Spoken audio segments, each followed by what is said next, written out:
नमस्कार।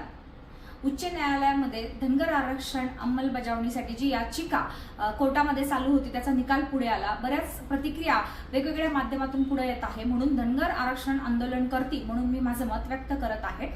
धनगर समाजाच्या बाबतीत धनगर आणि धनगड हे एकच आहे, हे माहितीच्या अधिकाराखाली प्रूव्ह झालेलं आहे। बारामती येथील ज्या पद्धतीने मी माहितीच्या अधिकारातून हे कोर्टासाठी पुरावा मधु शिंदे यांच्या टीमकडे सादर केला होता, तसं पूर्ण महाराष्ट्रातूनही हे पुरावे देण्यात आले होते। ते फक्त आज कोर्टाने मान्य केले, परंतु कोर्टाकडनं आरक्षण देण्याचा अधिकार केंद्र व राज्य सरकारचा आहे असं नमूद करण्यात आलं। तर मला सांगावंसं वाटतं की आजपर्यंत राज्य आणि केंद्र सरकारने मात्र धनगर समाजाच्या बाबतीत खेळीच केलेली आहे। 2014 मध्येही सरकार म्हणालं होतं की आमचं सरकार आल्यानंतर की धनगर आरक्षणाच्या बाबतीतला एक अध्यादेश केंद्र सरकारला पाठवू, परंतु असा अध्यादेश आजपर्यंत पाठवला गेलेला नाही।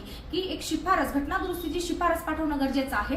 केंद्र आणि राज्य सरकारने तात्काळ येणाऱ्या 20 फेब्रुवारी रोजी होणाऱ्या विशेष अधिवेशनामध्ये धनगर समाजाचा मुद्द्याला हात घालावा आणि हा अध्यादेश घटना दुरुस्तीचा केंद्राला पाठवावा, तर आणि तरच धनगर समाजाला न्याय मिळेल। अन्यथा ज्या समाजाने 2014 ला 2019 ला आपल्याला सत्तेवर बसवलं, तोच समाज धनगर समाज आपल्याला सत्तेतून खालीही खेचू शकतो आणि मतांचं भांडवल आपल्या झोळीमध्ये पडणार नाही, एवढं मी या निमित्ताने सांगते।